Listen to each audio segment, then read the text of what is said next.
पवित्र आत्मा बड़ा शोकित होता है जब आप हॉस्पिटल में जाकर चक्कर लगाते हैं, आप टेंशन लेते हैं, आप जब पैसे की घटी के कारण आप टेंशन में चले जाते हैं। किसी का कर्जा अगर आपने देना हो या कोई बीमारी आपके सामने आ जाए, आपको दर्द पीड़ा अगर ज़्यादा बढ़ जाए, आप टेंशन में जाकर कोई गलत फैसला ले लें, ये परमेश्वर नहीं चाहता।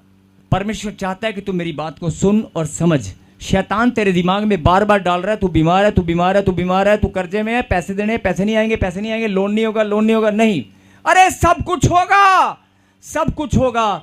हर एक ब्लेसिंग आपके लिए ठहराई गई है। आमीन। हर एक आशीष परमेश्वर ने अपने बच्चों के लिए ठहरा दी है। बोलो आमीन। आमीन। और क्या लिखा आगे, और इसी में स्थिर रहो।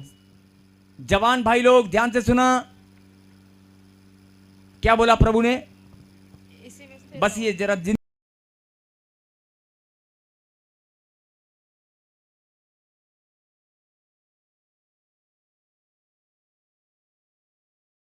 इनको ये बात समझ में आ गई ना, आज वो परमानेंट स्वतंत्र होने वाले हैं। आमीन।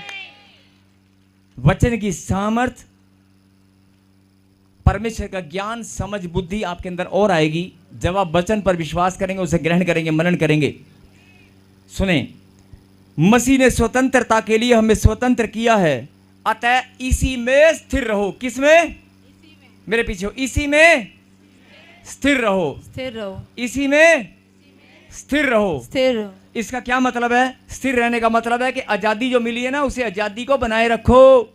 जो आजादी प्रभु ने तुम्हें दी है, उस आजादी को समझो, उसके महत्व को समझो, उसके मोल को समझो। जो आजादी, अगर हालात परिस्थिति उल्टे हो गए, मैंने अभी बताया आपको, आपके पास धन की घटी हो या बीमारी आ जाए, या आप घर से चलने फिरने में लाचार हो जाए, आपको घर से निकलने में शर्म आए, या आप कहीं ट्रैफिक में फंस जाएं और आप, या कोई कर्फ्यू लग जाए, कोई महामारी आ जाए, आपके हालात अगर उल्टे हो गए, तो आपको पता चलेगा कि घुटन क्या होती है।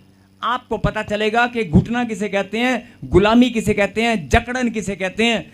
और अगर किसी बीमारी ने आपको जकड़ लिया, कैंसर यीशु मसीह नासरी के नाम में, अगर किसी बीमारी ने आपको जकड़ लिया, तब आपको पता चलेगा कि मैं जकड़न में हूं, मैं बंधन में हूं। और जो लोग बंधनों में हैं, जो जकड़न में हैं, मैं उनको याद दिलाना चाहता हूं, भले ही तू जकड़न में है, भले ही तू बंधन में है, भले ही तू प्रॉब्लम में है, लेकिन तेरे पास आशीष है।